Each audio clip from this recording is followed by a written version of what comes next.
안녕하십니까. 요한계시록 13장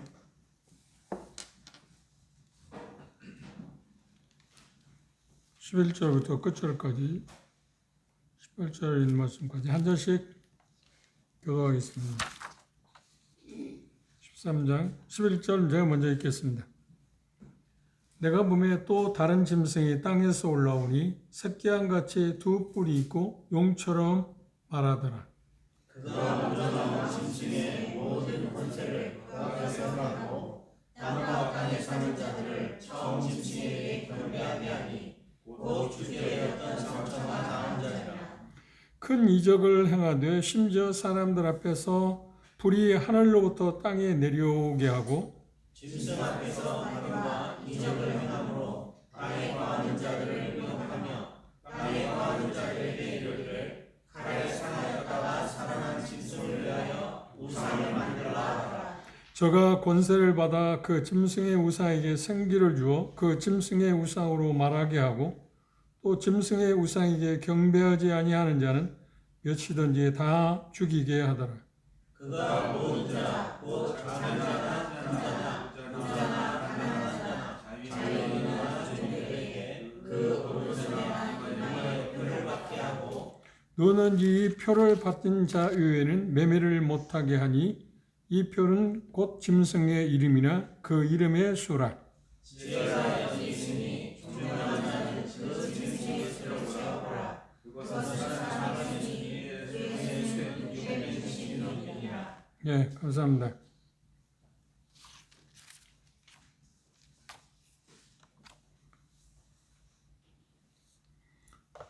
성경 해석하는 일에 있어서 중요한 지침 가운데 어떤 게 있냐면 시기.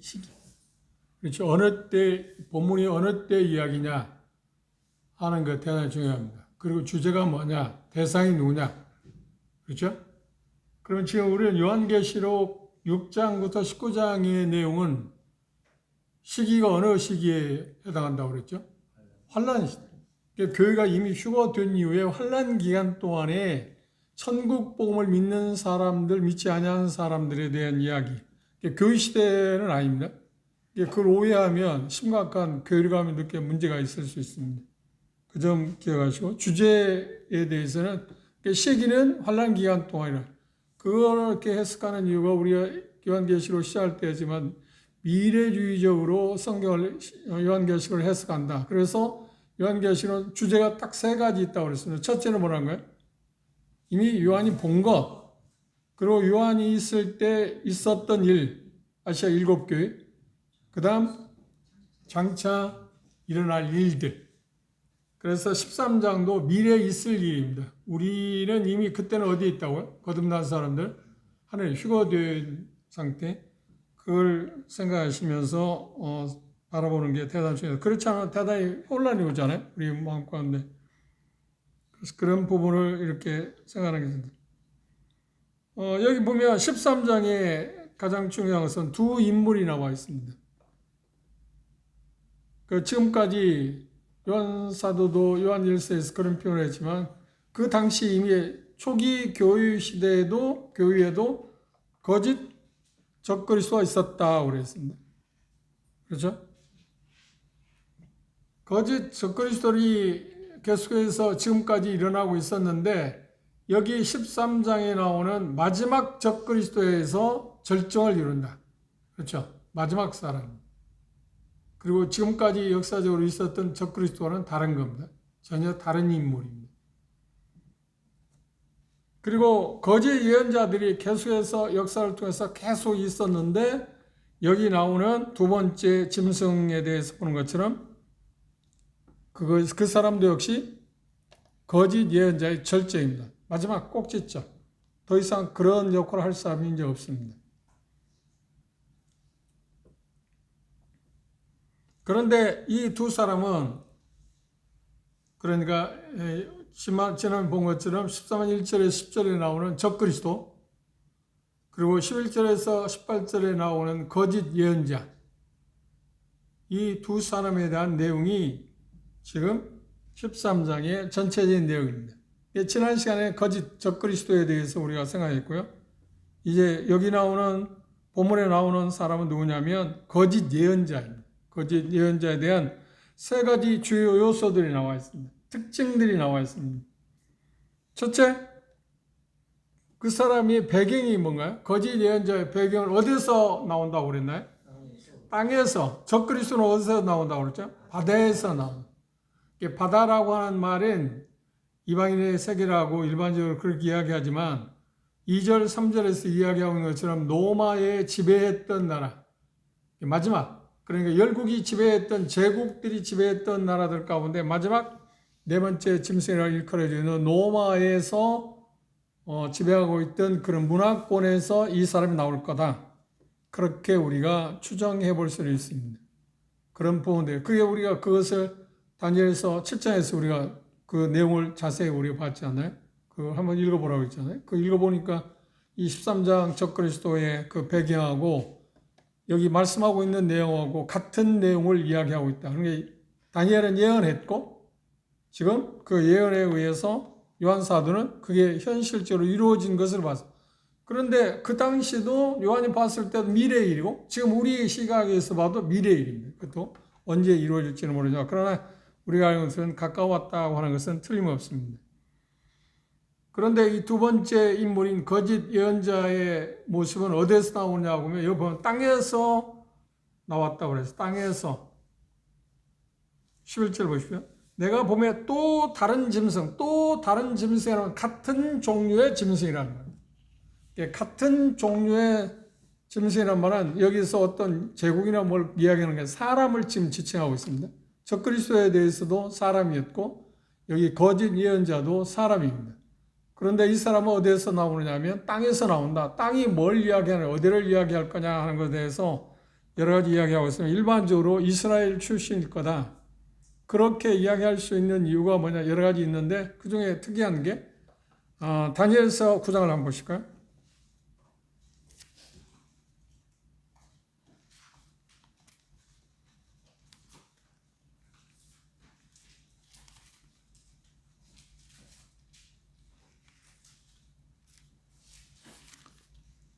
이스라엘 백성에게 주어진 예언이 70일에라 70주 예언이 나와 있습니다. 9장입니다. 다니엘서 9장 24절을 보면 내 백성과 내 거룩한 성을 위하여, 문자적으로 봐요. 내 백성은 누군가요? 이스라엘이죠. 다니엘은 이스라엘 백성이니까. 그리고 거룩한 성은 어딘가요? 이스라엘 수도 예루살렘. 그걸 위하여 70일에로 기한을 정했다. 70주 예언이라고 합니다. 70주 예언인데 지금 계시록 우리가 공부하는 부분은 뭐냐면 69주가 지나고 마지막 한 주, 7년 기간 동안에 일어날 일들을 요약해 놓았습니다. 그 부분에 대해서 우리가 생각해 보면 27절 주목해 주십시오. 그가 장차 많은 사람으로 더불어 한 일해 동안의 언약을 굳게 하자. 그는 누구인가요? 지금 적그리스도입니다.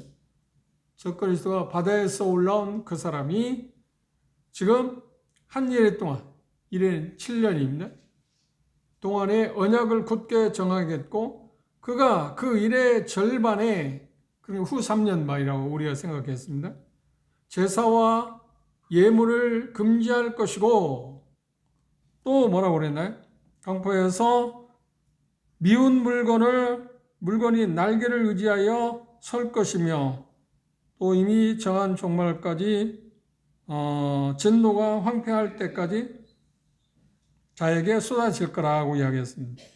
근데 이 모습에서 우리가 생각해야 할 게 뭐냐면 26절 보시면 기름 부자가 끊어져 없어질 것이며 장차 한 왕의 백성이 와서 그 성읍과 성소를 해파하려니와 그 종말은 홍수의 엄몰됨 같을 것이며 또 끝까지 전쟁이 있으리니 황폐할 것이 작정되었다. 그가 장차 많은 사람으로 더불어 한 일해 동안에 적그리스도의 활동은 본격적으로 나타나는 것은 우리가 데살로니가후서 2장에서 공부한 것처럼 교회가 회고되고 난 후에 즉각적으로 그의 본성을 드러낼 거라고 그랬습니다. 본성이 드러내는데 이 사람이 대단히 세계 그 열방의 모든 나라들로부터 인정을 받게 되는 가운데 여러 가지 있는데 그 중에 첫 번째 뭐라는 거예요?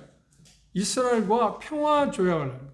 그런데 다시 쉽게 말하면 이스라엘에게 평화를 보장한다. 열국이 이스라엘을 침범하지 못하도록 에스겔서 30장, 39장에도 그 내용이 나와 있어요. 그 역할을 누가 하냐면 이 적그리스도가 나타나서 그 일을 하게 된다고 이야기합니다. 그러면 생각해 보십시오. 이스라엘과 평화조약을 한다고 하면 당시 지금 우리가 생각한다 그러면 그 당시 이스라엘 평화조약을 할 때 이스라엘 지도자가 누구일까요? 지도자 누군가 있을 거 아닙니까? 그렇죠. 지금은 이스라엘 지도자 누군가요? 벤자민 네타냐후입니다. 예, 적그리스도가 다 일어나기 직전에 이스라엘 그 지도자 역할을 한 사람이 이 사람일 거라고 우리는 추정할 수 있어요. 왜냐하면 한 이래 동안에 7년 내 확실한 평화조약을 맺었는데 평화를 보장된 것 같지만 시간이 흐름에 따라 어떤가요? 전혀 그렇지 못한 모습으로 나타날 거라는 것이 우리가 이제 결실에서 본 것처럼 알 수 있습니다. 제가 최근에 그 좋아하는 책을 하나 구해봤는데 그 책 제목이 어떤 제목을 정확히 모르겠는데 나라가 하나님을 잊을 때인가? 뭐 그런 책입니다. 제목을 제가 정확히 모르겠어요. 그 내용이 뭐냐면 히틀러가 세계를 지배하기 위해서 나타난 때의 모습과 그 저자는 미국 사람이니까 미국에 지금 현재 일어나고 있는 일들 그리고 그것과 비교해서 우리가 그리스도인들이 어떻게 살아야 할 건가 하는 것에 대해서 이야기했는데 지금 계시록을 공부하는 부분을과 맞닥뜨렸다. 그런 새로운 것을 보았습니다. 여러분이 아는 것처럼 히틀러가 그 독일 백성들을 독일 사람들 휘어잡고 세계를 지배하려고 용트림을 했던 게 뭔지 아세요?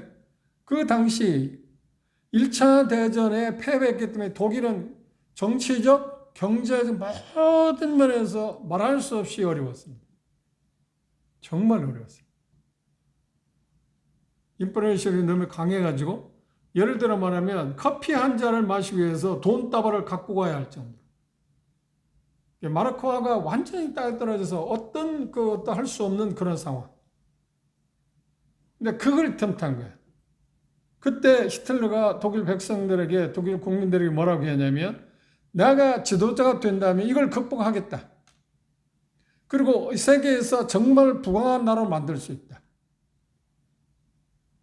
그런데 그에게는 어떤 특별한 게 있으면 화술이 능했다고 합니다. 그런데 그 화술은 뭐냐면 그 책에 보면 내용 보면 참 기가 막힌 내용이 있어요.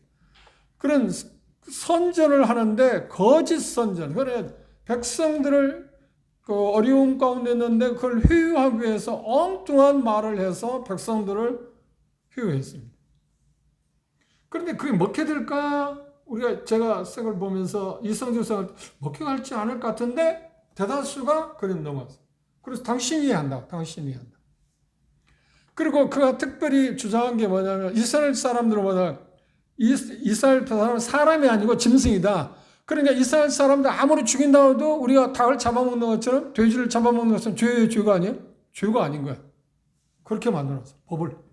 그리고 히틀러가 말한 것이 바로 법이 됐어요. 통치자로 이제 군림했을 때. 그런데 그게 독특한 게 뭐냐면 독일 백성들을 회유한 게 뭐냐면 거짓 선전. 회유했다. 그런데 여기 지금 계시록에 나오는 적그리스도도 마찬가지죠. 그리고 지금 우리가 보고 있는 거짓 예언자는 뭔가요? 거짓말로. 그걸 우리가 생각해 보면 다시 데살로니가후서 2장을 가보시면 하나님께서 우리에게 그렇게 말씀하셨습니다. 데살로니가후서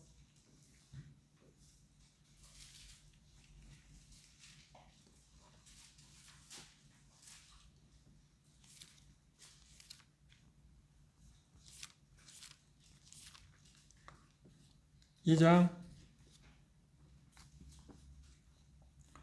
8절 이하의 말씀을 봅시다.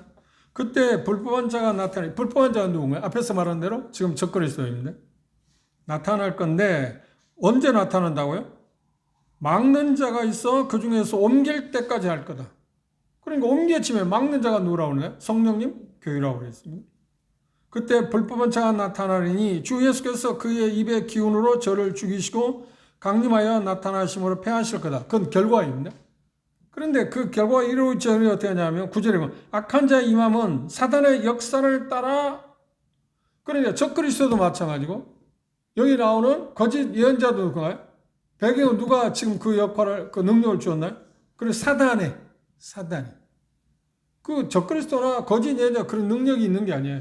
사단이 그런 특별한 능력을 주었는데 사단의 역사를 따라 모든 능력과, 그렇죠, 그 능력 가운데서 적그리스도를 봤을 때 죽은 자 가운데서 살아났다. 그런데 그런 표현을 했지 않나요? 그리고 그 다음 말씀을 보시면 능력과 표적과 그 다음 중요한 말이 뭐라고 하나요? 거짓 기적. 거짓. 그리고 지난 시간에 본 것처럼 적그리스도가 죽은 자 가운데 살아났을 때 그것이 정상적인 게 아니고 어떻게 거짓이었을 거다. 속임. 쉽게 말하면. 그럼 얼마든지 가능하니까 그걸 이야기했습니다. 그리고 거짓 기적과 불의의 모든 뭘로 하는데? 속이는 거. 히틀러의 가장 중요한 모습이 뭐냐면 속이는 것입니다. 수많은 사람들. 그런데 그 중에서 이제 교회와 관계되었기 때문에 이 교회를 말살시키기 위해서 히틀러는 어떤 작전을 썼냐면, 그래서 보니파라는 사람이 순교를 당했습니다. 그걸 반대가 몇 사람이. 근데 대다수는 그것에 넘어갔어요. 교회들이. 그렇게 해야 한다고 했어요. 어떻게 했냐면 국교화했습니다. 교회를 국교화했어요. 그래서 목사들에게 교회에서 봉급을 주는 거예요. 그러니까 지금으로 말한다면 교회 교세가 큰 데는 먹고 사는데, 그러니까 일꾼들, 쉽게 말하면 목회자들이 생활에 아무런 문제가 없죠. 정말 넉넉할 거 아닙니까? 그런데 그러지 못한 영세한 교회들이 많잖아요. 그럼 목사들은 어때요? 사는데 어렵잖아요. 근데 교회에서, 국가에서 그걸 준다고 하니까 어때요? 지금 영국에서는, 성공회에서는 그렇게 하고 있습니다. 영국의 국교잖아요. 성공회에서는 그렇게 해요. 독일 히틀러가 그런 방법을 썼어요. 그런 방법을 쓰니까 목사들이 어떻게 해? 다 휘어놓고, 이게 얼마나 좋아요? 그럼 보장한다고 그러니까. 근데 그 거짓이 보장한 게 아니야. 나중에는 법을 만들게 뭐냐면 교회도 여전히 어떻게 해? 국가의 말을 들어야 한다. 그렇지 않으면 다 죽인다. 그러니까 수많은 사람이 죽는다. 그때는 이미 속았잖아요. 거짓성. 히틀러의 가장 큰 장점이 뭐냐면 거짓말로 독일 사람을 현혹시켰어요. 근데 대다수가 넘어갔어요. 근데 대다수가 넘어갈 수밖에 없었던 상황이 뭐라고요? 정말로 열악했기 때문에. 그리고 이 사람이면 된다고 하는 생각을 갖게 했어요. 근데 거짓 화술. 이사회 때 가장 말 잘하는 사람이 처칠이었다고 그러는데 그 사람 진정한 의미에서 말을 했고, 히틀러는 뭐냐? 거짓말로. 그러면 어떤 면에서 보면 히틀러의 그 거짓 쪽에 어떤 것을 했을 때 그 히틀러의 배경은 누가 있었을까? 틀림없이 사탄이었어요. 한번 생각해서, 유대인들이 왜 짐승이에요? 그리고 죽여도 아무런 상관이 없다? 살인죄가 아니라니까? 특별히 타겟이어야 되네. 유대인이었어. 유대인들은 지금 누군가요? 하나님 쪽에서 예수 그리스도를 십자가에 못 박아 배척한 민족이긴 하지만 여전히 하나님께 약속한 백성이에요. 지금 이 환난 기간에 그걸 하나님께서 약속해서 성취할 것입니다. 그런데 지금 이 거짓 예언자, 본문으로 들어서 거짓 예언자의 모습을 보면서 정말 어떻게 히틀러를 이렇게 닮았지? 그리고 이 평가도 뭐라고 했나요? 표를 주는데 표를 받지 않아서 몇 시대는 다 죽인다. 히틀러가 그랬어요. 자기 말에 복종하지 않으면 게르만 종족이든 어쨌든 간에 죽이는 일에 아무 문제 없어요. 그리고 우리가 알고 있는 역사를 통해서 600만 명이 유대인이 죽었다고 하죠. 근데 저도 그 책을 보고 처음 봐서 왜 죽였는가 할 때 짐승으로 생각해요. 그리고 유대인들을, 그러니까 어느 국가든, 그러니까 폴란드를 침략해서 폴란드를 빼앗을 때든지 어떻든 간에 그 사람들이 생각할 때는 유대인들은 짐승이기 때문에 죽이는데 아무 문제 없어요. 그런데 그들은, 유대인들은 디아스포라 각국에 흩어져서 삶을 살아가는 일에 있어서 장사, 그렇죠? 특별히 은행, 금융에 대해서 정말 지혜로운 사람. 그래서 그 부유를 누리고 있었대요. 그런데 그들을 죽이면 그들을 그것을 뺏을 수 있잖아. 몰수할 수 있잖아. 그러니까 죽이는 일에 아무 문제가 없잖아. 한번 생각해 보세요. 사람이 히틀러가 그렇게 말하기 전에, 말했다고 했잖아요. 처음에 사람 죽인다, 유대인들 죽이려고 할 때 어떤 생각? 이건 살인죄지. 본성이 있으니까. 그렇죠? 그런데 거짓에 완전히 넘어가다 보면, 세뇌 당하다 보니까 어떻게? 그럼 죽이는 거 기쁜 거야. 그리고 죽임으로 인해서 뭘 얻어요? 그들이 소유하고 있는 재산도 뺏을 수 있습니다. 이게 사람이라니까. 이게 가능하겠냐, 그 말이에요. 근데 2차 대전 때 히틀러에 의해서 그렇게 가능했어요. 수많은 나라를 지배했잖아요. 물론 패배는 했지만. 그죠? 그런데 지금 나중에 지금 2000년이 흐른 때 이 적그리스도나 거짓 예언자가 나타나서 그걸 할 때 더군다나 이제 직접적으로 사단이 역사하잖아. 이 두 사람을 사용하잖아. 그런데 세상 사람이 안 넘어갈 사람이 누가 있어요? 딱 한 사람은 안 넘어가지. 한 뿌리의 사람. 누가요? 믿음을 갖고 있는 사람. 천국을 믿은 사람들. 그 사람들만 이제 목숨을 내놓고 수많은 사람을 순교할 겁니다. 그런데 우리가 마태복음 25장에서 우리가 본 것처럼 살아서 그 와중에도 살아서 죽음을 당하죠. 순교당하죠. 살아서 천년 왕국에 들어갈 사람들이 생각보다 많다고 성경은 이야기하고 있습니다. 그렇게 별별 수단을 통해서 다 죽일 것 같지만 그래도 표를 받지 않고 죽음을 면한 사람들이 있다고 하는 것입니다.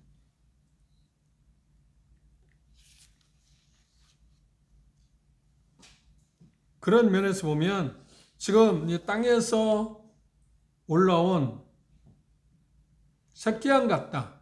새끼양 같은데 새끼양은 새끼양인데 뭐래요? 두 뿔이 있다. 일반적으로 우리가 알고 있는 것처럼 양들 보면 양. 그런데 이 양은 지금 그 호주나 뉴질랜드에서 키우는 그 양이 아닙니다. 유럽 쪽이 아니라 아시아 쪽에 이스라엘 땅에 있는 양들이기 때문에 일반적으로 양들을 보면 그런 게 면양, 털을 깎는 양 말고 젖을 짜 먹는 양들 보면 대다수의 양들은 뿔이 있나요? 없나요? 뿔이 없는 게 대다수의 양들이에요. 뿔이 있는 것도 있어요. 근데 거의 다 뿔이 없어요. 이스라엘 가서 보면 목축하는 걸 보면 양들이 뿔이 거의 없어요. 뿔이 거의 없어요. 그런데 이 양은 뭐예요? 뿔이 두 개가 있다. 좀 특이한 면입니다. 양들이 뿔이 없는 건 있어요. 뿔이 있기도 해요. 여하튼. 그런데 대다수의 양들은 뿔이 없는 게 사실입니다. 그러면 이 거짓 예언자가 새끼양같이 되는데 두 뿔이 있고 그런데 대단히 중요한 건 용처럼, 용은 누구를 지금 이야기했나요? 사단. 용처럼 말한다고 할 때 아무 생각해보세요. 세상에 사단보다 말을 잘하는 사람이 있나요? 거짓말을 잘하는 사람이 있나요? 예수님께서 요한 8장에 벌써 뭐라고 하냐면 사단은 처음부터 뭐라는 거예요? 거짓말장이다. 속이는데 가장 능통한 자가 누구냐면 사단. 그 속임에 넘어가지 않을 수 있는 사람은 딱 한 뿌리밖에 없어요. 뭐예요? 믿음을 갖고 있는 사람. 어느 시대나. 진정한 믿음을 갖기 전에는 다 넘어갈 수밖에 없다. 그리고 마지막 때, 데살로니가서의 이야기는 마지막 때 하나님께서 일부러 어떻게 했다고요? 믿음을 고백하지 않는 예수 그리스도를 배척한 사람들에게 어떻게 심판하기 위해서, 멸망시키기 위해서 그 속임수에 넘어가도록 한다고 그러죠. 유혹하게. 안 넘어갈 수 있는 누가 있겠어요? 이 특이한 현상입니다. 그런데 이 사람의 배경에는 사단이 있고요. 그 다음 12절에 보면 그가 하는 일이 뭔가요? 저가 먼저 나온 짐승, 그러니까 바다에서 나온 짐승입니다. 적그리스도에 대해서 모든 권세를 그 앞에 생하고, 권세는 누구로부터 부여받았나? 1차적으로 적그리스도를 통해서 부여받았지만 원인은 근거는 어디에? 사단으로부터 부여받았습니다. 행하는데 땅과 땅에 관한 자들로 전 짐승에게 경배하는, 그게 하는 일이 뭐냐면 적그리스도를 신격화해서 그에게 경배하는 일을 하게 됩니다.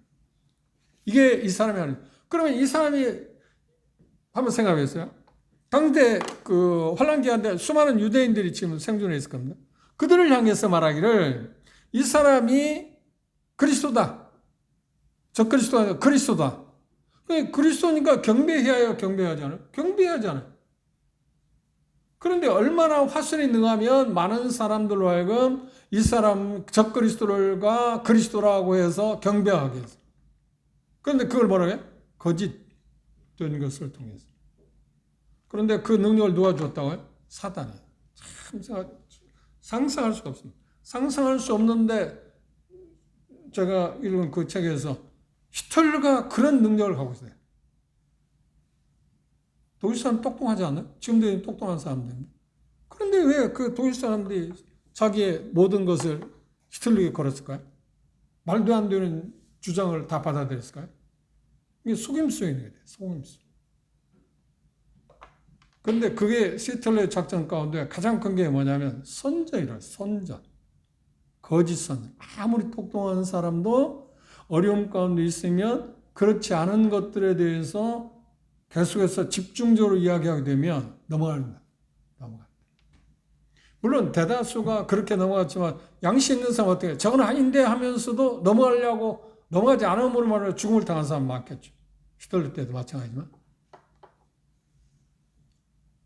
그런데 여기 나오는 거짓 예언자에게 사단의 능력을 줬는데 넘어갈 사람이 누가 있겠어요? 그 일을 하라고 하는데 못하겠습니까? 그런데 재밌는 것은 뭐냐면 여기 보면 거짓 능력, 그 예언자의 능력이 이제 12절부터 14절까지 나왔습니다. 1차적으로 적그리스도의 권위를 위임받았습니다. 그렇죠? 그리고 사단의 권위를 위임받았습니다. 그래서 그걸 행사합니다. 그의 사명은 뭔가요? 거짓 예언자의 사명은 뭐예요? 땅에 있는 사람들, 땅에 있다는 말은 뭘 말하냐? 아직 믿음을 갖고 있지 않은 사람들. 그들에게 모두 다 적그리스도를 경배하게 하는 일입니다. 경배한다는 말이에요. 그가 그리스도다. 하나님이다. 신이. 그렇죠? 경배하게.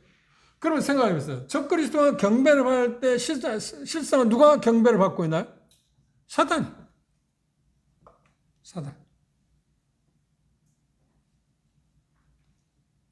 그래 이 거짓 예언자는 사단을 경배하게 하는 인물인데 사단은 보이지 않죠. 영물이니까.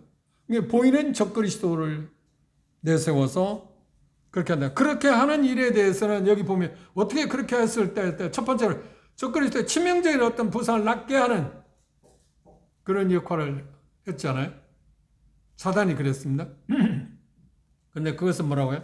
아마 연출일 거다. 그런 사단이 얼마든지 거짓말로 거짓 속임수를 썼을 거다.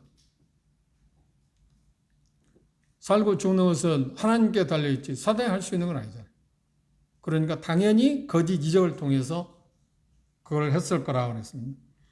그리고 또 하나, 이 거짓 예언자가 능력을 행사하는 데 있어서 직접 표적들을 행하고 있습니다. 어떤 표적을 행한다고? 불이 하늘에서 땅에 또 오게 하는 역할을 했어요. 우리가 실제 보면 두 증인이 그 역할을 했잖아요. 그런데 그걸 흉내내는 거죠. 그러면 두 증인은 하나님께서 직접 그런 권능을 주어서 하늘에서 땅으로 불이 내리게 하는 일을 했지만 이 거짓 예언자는 하나님이 주신 능력이 아니고 사단이 준 거기 때문에 이것도 거짓된 거겠죠. 형태는 있을 수 있을지 모르지만 거짓 흉내를 냈습니다. 두 증인이 한 것과 똑같은 일입니다. 11장 5절에 6절에서 우리는 공부했잖아요. 그 다음 세 번째, 더 중요한 것은 뭐냐면 초자연 능력을 행사합니다. 초자연 능력이 뭔가요? 이 적그리스도를 우상을 하나 만들라는 거예요. 적그리스도와 닮은 우상을 하나 만들라는 겁니다.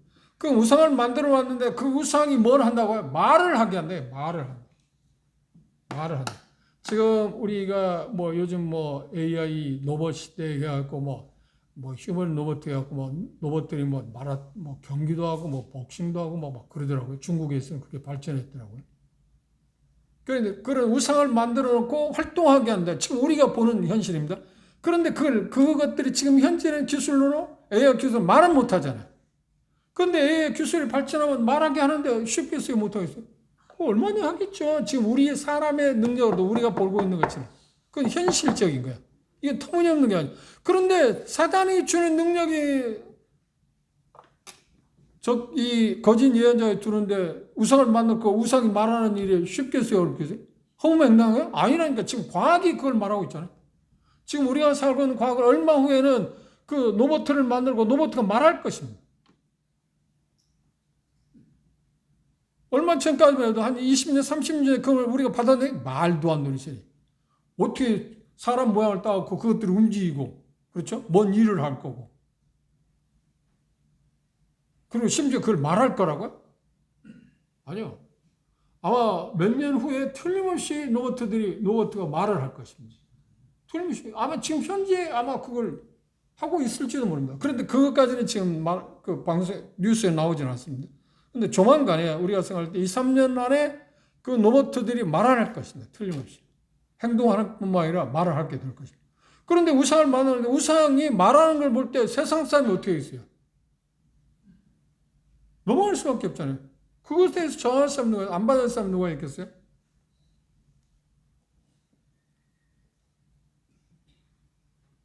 그런데 땅에 있는 자들, 그들은 모두 다 어떻게 하는가요? 이 속임수에 넘어갈 수밖에 없다. 데살로니가후서에서 2장에서 우리가 인포한 것처럼 짐승을 본딴 우상을 만들어 놓고, 그런데 그 우상을 어디에다 세운다고 그랬나요? 아까 다니엘서 9장에서 그렇고 마태복음으로 가보십시오. 24장입니다. 예수님께서 이 부분을 예언을 했습니다.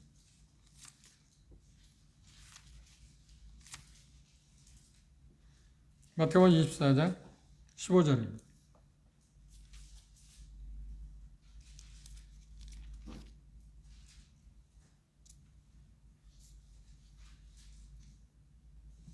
그러므로 너희가 선자 다니엘의 말한 바 멸망에 가져간 것이 거룩한 곳에 선 것을 보든,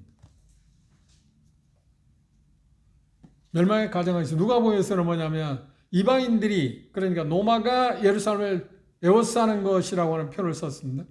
그런데 이건 다니엘서 기록은 뭐냐면 그가 하나님이라고 생각하고 뭘 할 거라고요? 성전의 자리를 세울 거라고요. 데살로니가후서 2장으로 다시 돌아오십시오.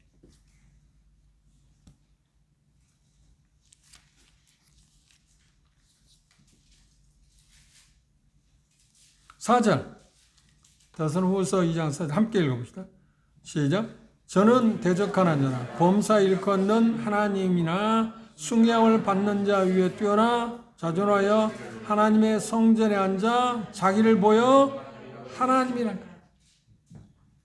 당연히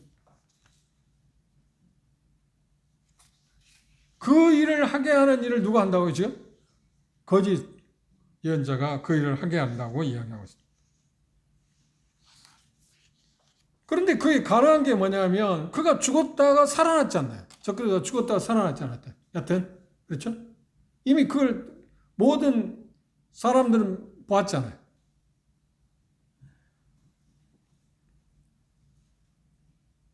세 번째 15절에 18절에 보면 거짓 예언자의 음모가 있습니다. 계략, 작전, 계획. 그 가운데 지금 방금 이야기한 것처럼 역사상 가장 기이한 우상을 만든다. 말할 수 있고 살아 움직이는 존재를 만드는 것. 그런데 그 우상에게 경배하지 않는 자는 뭐라고요? 누가 되었든 간에 다 죽인다고 그랬습니다. 그때 우리가 인포한 것처럼 6장 9절 11절이나 7장 13절 14절에 나오는 수많은 순교자들이 일할 것입니다. 그걸 받아들이지 않죠. 믿음을 갖는 사람이 왜 그걸 하나님 이외에 그걸 경배할 사람이 누가 있어요? 그런데 말씀드린 것처럼 그 당시 모든 성도들이 순교를 하지 않고 살아서 천년왕국에 들어갈 수 있는 사람들이 많이 있을 거라고 하는 것. 그걸 생각하십니다. 그래서 예수님께서 오셔서 재림하여 천년왕국을 세우셔서 살아 천년왕국에 들어가게 될 것을 이사야서 65장 20절에서 23절에 예언해 놓기도 했습니다. 그런데 그 일을 적극적으로 하기 위해서 거짓 예언자가 음모를 꾸미는 게 뭐냐? 적그리스도를 숭배하는 교육을 철저하게 하기 위해서 뭐란가요? 이마나 팔에 뭘 받게 한다고요? 표를 받게 한다고 그랬습니다. 그건 뭔가 7장 2절 3절에서 하나님께서 14만 4천 명을 보호하기 위해서 이마에 뭘 발라요? 인을 쳤잖아요. 그 지금 모방하는 거죠. 그러니까 이마나 팔에 표를 받는다는 건 뭔가요? 1차적으로 나는 적그리스도에게 속한 사람이다 하는 이야기죠. 그렇죠?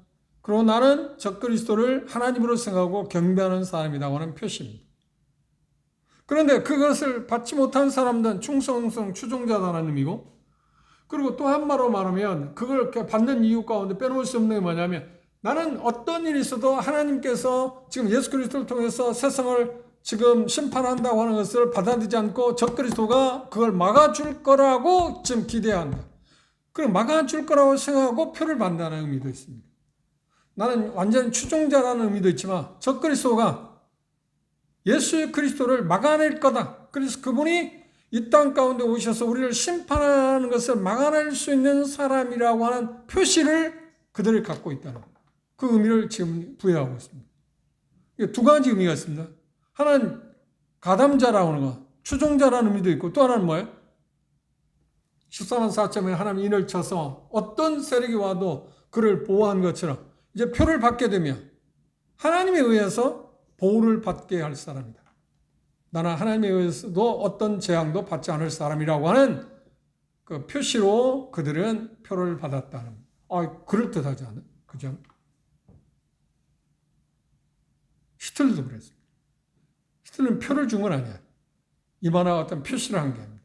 게르만 민족들에게 자기 그 민족에게 거짓 선전하기를 뭐라고 하냐면, 여러분들이 내가 지금 하고 있는 일들의 정책에 수반하고 우리 게르만 민족이 세계의 가장 위대한 민족이기 때문에 세계를 지배할 수 있다. 그럼 어떻게 해요? 여러분들은 정말 대단한 것을 누리게 됩니다. 이거 홍합이에요. 적극적으로 홍했어요. 그리고 뭐라냐, 교육이나 모든 것도 자녀들도 부모들을 향해서 뭐라 하냐면, 여러분의 자녀가 아니다. 이건 국가의 재산이다. 젊은이들도 모두 다 국가예요. 재정도 사람도 모두 다 국가 거다. 히틀러 정부의 것이라고 만들어놨어요. 그리고 어떻게 마음대로 할 수가 없잖아요. 언뜻 보기에 자유가 있는 것 같은데 전부 소속이 돼요. 히틀러 정부에 소속되니까 어떤 꼼짝도 할 수가 없어요. 그냥 요구하는 대로 할 수밖에 없잖아요.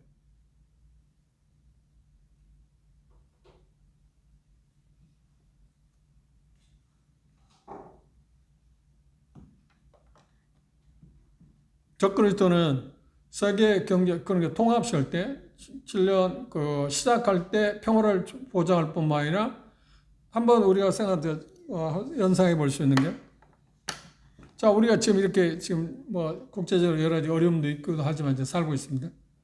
살고 있는데, 오늘 지금 저녁에 주님께서 우리를 부르시다 휴거한다고 해보세요. 그리고 순식간에 우리가 이제 휴거되었습니다. 그럼 이 세상 어떻게 될까요? 난장판이겠죠. 이 세상 난장판이고, 그리고 어떤 경우에는 수많은 사람이 죽음을 당하기도 할 겁니다. 예를 들어서 공군 조종사들이 비행하고 있는데 거듭난 사람입니다. 그걸 누가 총대? 그렇잖아요. 수없는 세상에 말할 수 없는 혼란이 있을 겁니다. 그 말할 수 없는 혼란이 있을 때 그것을 잠재울 사람이 누군가요? 바로 이 사람이 나타난다. 지금 히틀러가 등장한 거죠. 정말 히틀러가 등장한 것은 기이하더라고요. 독일 사람들이 받아들일 수밖에 없어요. 상황이. 그런데 적그리스도가 세상에 그런 혼란이 있을 때 나타나서 내가 모든 걸 평정하겠다고 할 때 그럴 수밖에 없잖아요. 따를 수밖에 없잖아요. 다른 방향이 있나요? 다른 방법이 없죠.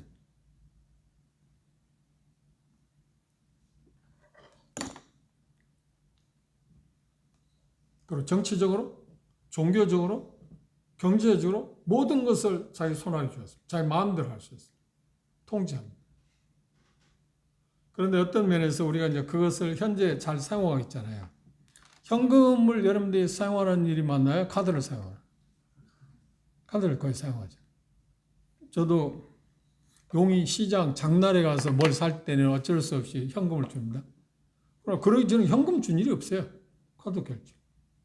그렇죠? 이 카드가 그런 편리성은 있지만 하나님은 소비를 어떻게 촉진해. 현금 주면 좀 아무래도 내가 직접 돈을 주니까 전략하고 이거 아까운데 그러는데 카드는 돈이 안 나가잖아요. 나중에 돈이 나가는데. 그죠? 그런데 이때는 뭐냐면 이제 카드도 필요 없습니다. 뭐가 필요해? 그렇죠. 표 받은 거. 그런데 그 표가 뭐라고 했어요? 666이라는 표를 준다. 이마나 손에. 그 어떤 인식표를 넣는다고 하겠죠. 이마보다는 손에 아마 인식표를 하나 칩을 하나 심어주겠죠. 그렇죠? 그렇게 생각했습니다. 그러니까 모든 경제는 그것에 통인데 그거 없으면 여기 말하는데 뭐예요? 거래를 할 수 없잖아요. 그거 있어야 하는데 현금도 필요 없고 오직 그거밖에 없으니까. 근데 어떤 면에서 보면 경제적인 면에서 보면 이제 가면 갈수록 이런 것이 구체화될 겁니다. 그렇죠? 과학적으로 아마 구체화될 겁니다. 책이. 그럼 전에 어떤 시사 전에인가 보니까 그렇게 이제 돈도 카드도 필요 없이 칩을 이제 손에나 어디다 집어넣어가지고 그거 결제하는 식으로 할 거다. 번거롭잖아요. 그리고 자기 고유 번호가 등록돼 있으니까 누가 어떻게 할 수도 없잖아요. 그렇죠. 사기당할 일도 없잖아요. 그게 얼마나 좋습니까? 편합니까? 그 일을 이 거짓 예언자가 하게 될 거라고 이야기합니다. 그런데 그게 지금 가면 갈수록 현실화되고 우리가 살고 있는 시대에 현실화되어 가고 있다는 것을 우리가 생각해 볼 수 있습니다. 그런데 이 부분에서 우리가 주목해야 할 건 끝부분을 한번 보십시오. 그렇게 표현했습니다.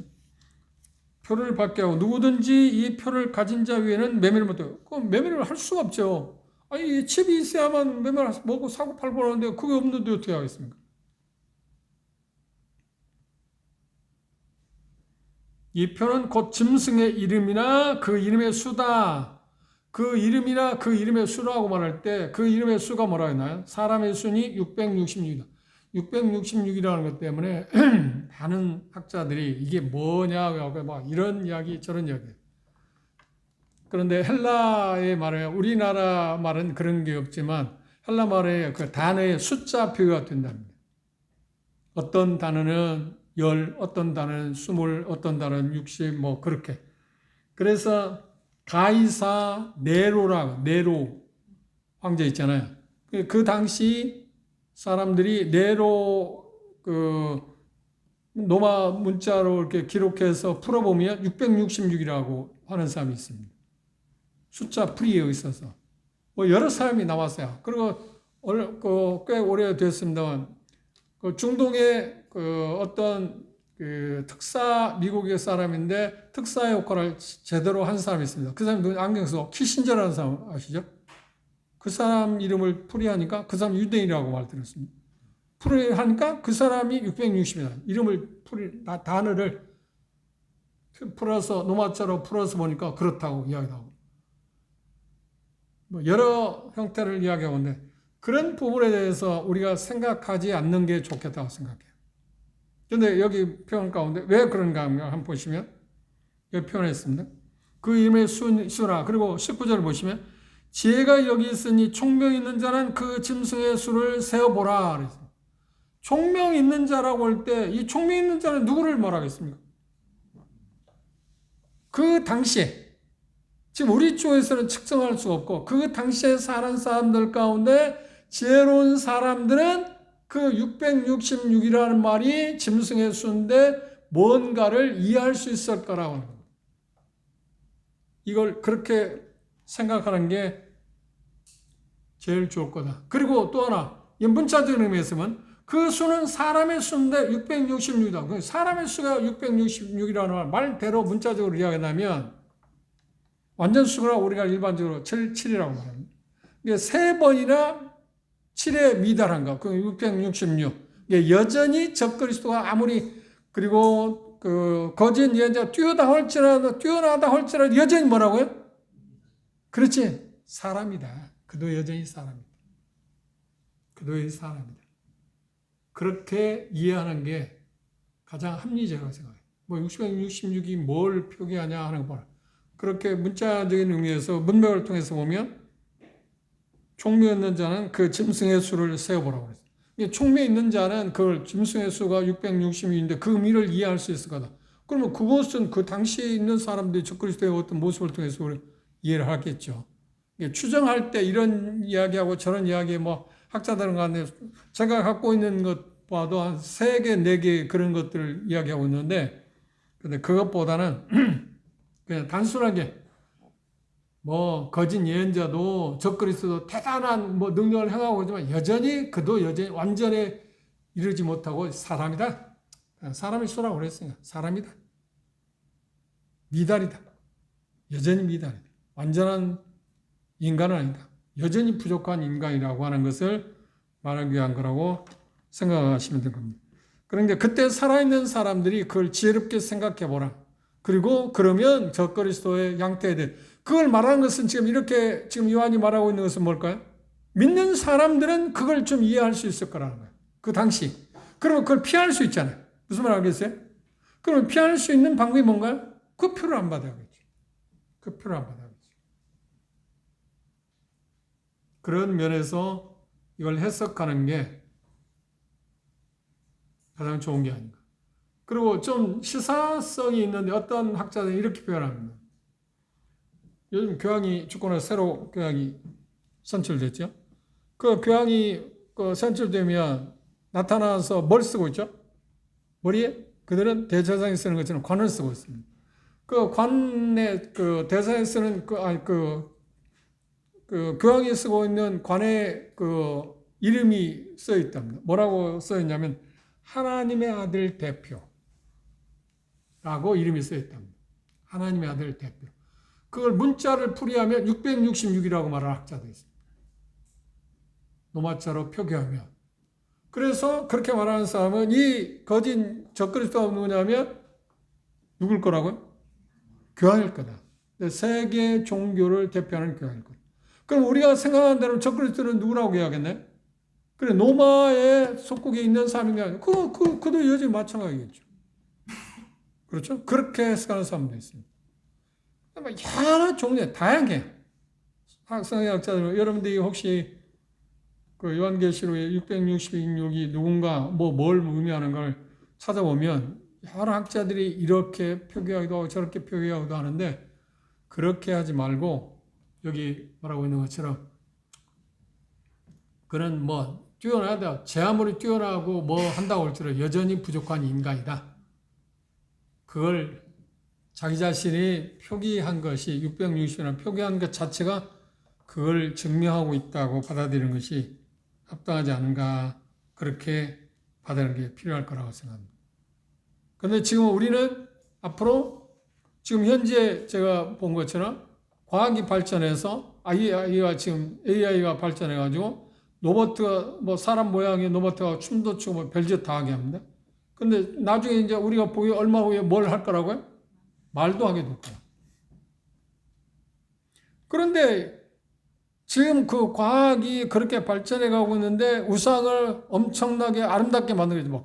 금물을 입히든 어떻게 대단하게 만들 거. 누가 봐도 정말 뭔가 살아있다. 살아 움직이면서 말도 하게 될 때, 그 말도 어떻게 한다고요?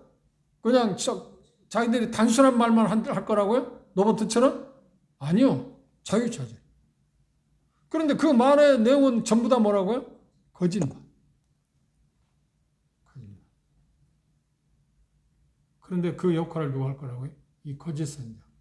그런데 거짓 선자가 다음 말씀에 보시면 뭘로 나오냐면 17장. 그래서 차후에 그걸 보겠지만 영의 17장을 보십시오.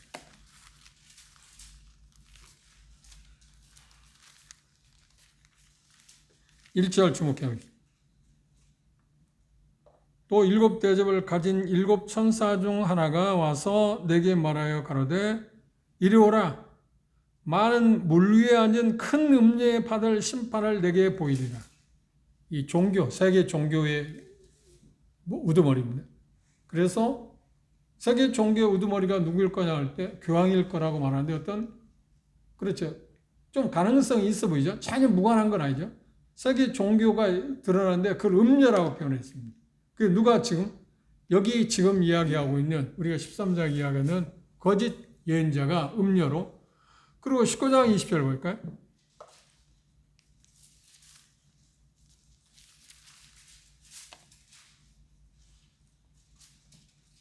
함께 읽어봅시다. 19장 20절 시작. 짐승이 잡히고 그 앞에서 이적을 행하던 거짓 선지자도 함께 잡혔으니 이는 짐승의 표를 받고 그의 우상에게 경배하던 자들을 이적으로 미혹하던 자라. 이 둘이 산채로 유황 불문 못에 던지고. 거짓 예언자. 이들은 정해져 있어요. 그들이 시한은 얼마 기간이라고요? 3년 반. 이 말씀이 나왔을 때, 적그다 직접적으로 활동하는 것을 7년이라는 시간은 활동을 하지만 적극적으로 활동하는 것은 이런 태도를 하나님을 적대하는 태도로 나타나는 것은 3년 반이죠. 고작의 3년 반이죠. 그래서 전에 우리가 공부했지만 하늘에 전쟁이 있어서 선한 천사 미가엘과 사단의 전쟁에서 하늘에서 쫓겨난다고 그러잖아요. 그런데 그게 언제일 거냐고 할 때 휴가 될 때 어떤 가능성이 있다고 할 때 전혀 낭설은 아닌 것 같아요. 좀 일리 있잖아요. 그러자마자 그가 땅으로 쫓겨나서 바로 뭘 해요? 사단은 적그리스도를 탄생시키겠죠. 그리고 또 누구도 탄생시켜요? 그렇죠. 거짓 예언자도 탄생하겠죠. 그러니까 거짓도 삼박자겠죠. 사단은 하나님에 대한 모습이라고 하면 적그리스도는 그리스도에 대한 모습입니다. 거짓 예언자는 성령님과 관계. 그래서 그렇게. 근데 결과는 우리가 다음 시간에 우리가 그 부분을 볼 겁니다. 이들이 사단이 멸망당하는 심판받는 모습이 몇 군데 나와 있는데 그들의 결말은 우리가 본 것처럼 지옥에 가는 사실. 그러면 이 부분을 우리가 생각하면서 우리가 생각할 건 뭔가요? 여기 마지막 부분에 그렇게 말씀했잖아요. 뭐라고 표현했나요? 물론 이 말씀은 그 당시에 해당한다면 총명 있는 자는 그 짐승의 수를 세어보라. 그 수는 사람의 수니 666이다. 거짓 예언자가 짐승의 이름이나 그 이름의 수를 입하나 손에 새길 거라고 그러잖아요. 그렇죠? 그런데 총명이 있는 자는 그걸 헤아려 볼 수 있을 거다. 그런데 그 수가 사람의 수인데 660이라고 했어요. 우리가 이 본문을 생각하면서 우리는 그 다리에 있지 않는 사람이지만 이 세상에 우리가 살아가면서 중요한 건 뭐냐면 이 잘못된 그런 거짓 여기 지금 이야기하는 13장에는 적그리스도의 모습은 아닐지라도 그리스도를 흉내내는 거짓 사람들 그리고 성령님을 흉내내는 거짓 예언자들 그것들을 우리는 잘 식별할 수 있어야 하는데 그러기 위해서 우리가 필요한 게 뭔가요? 이 총명, 지혜가 우리 필요하다. 영적 분별이 필요하다. 왜냐하면 그것 때문에 그들에게 넘어가면 우리들 어떤 결과를 맛보냐면 그리스도인 다운 삶을 살지 못하잖아요. 멸망받지는 않습니다. 그리고 궁극적으로 우리가 넘어가서 효과적인 그리스도 삶을 살지 못할지 모르지만 그리스도인을 고난을 박탈당하는 건 아니잖아요. 이미 우리가 믿음으로 하나님의 아들이 되었으니까. 그럼에도 불구하고 우리는 잠시라도 사단의 수금수에 그 거짓된 것들에 넘어가서 우리들 자신의 삶을 황폐하거나 상급을 잃어버리는 그런 일을 당하지 않도록 우리에게 뭐가 필요하다? 지혜가 필요하다. 분별력을 피우는 게 필요하다. 그리고 이 일이 확실하게 이루어질 것이고 결국 예수님께서 오셔서 재림하셔서 그것들을 이 적대자들을 심판하시고 지옥에 쓸어넣고 그리고 그분은 반드시 천년왕국 그분의 왕국을 세우실 것입니다. 그때 우리는 어떤가요? 그분과 함께 우리는 다스리는 사람일 것입니다. 하나님께 우리 약속했습니다. 그런데 우리가 다스리지만 우리가 이 땅 가운데 어떻게 살아야에 따라서 다스림의 정도 차이가 다를 것입니다. 그래서 우리는 이 세상에 헌신해요. 주님 앞에서 거룩한 삶을 우리가 추구하고 살아야 합니다. 보세요. 세상적으로 산 사람이나 주님 앞에 헌신하고 산 사람이나 다스림의 정도 똑같다면 하나님의 공의가 아니잖아요. 표기상 그렇게 나와 있어요. 비유상 그렇게 나왔습니다. 문화 비유에서 그랬습니다. 10개를 남긴 사람에게는 뭐라고 했나? 너는 10골을. 5개를 남긴 사람이 너는 5골. 그게 공이잖아요. 그게 어떤 형태로 나타날지는 모르지만 다스리는 다스리는데 다스리는 정도 차이가 각각 다를 거다. 그런 쪽에 우리들 자신들이 손해를 보지 않기 위해서 했는가요? 이런 잘못된 것에 빠지지 않다.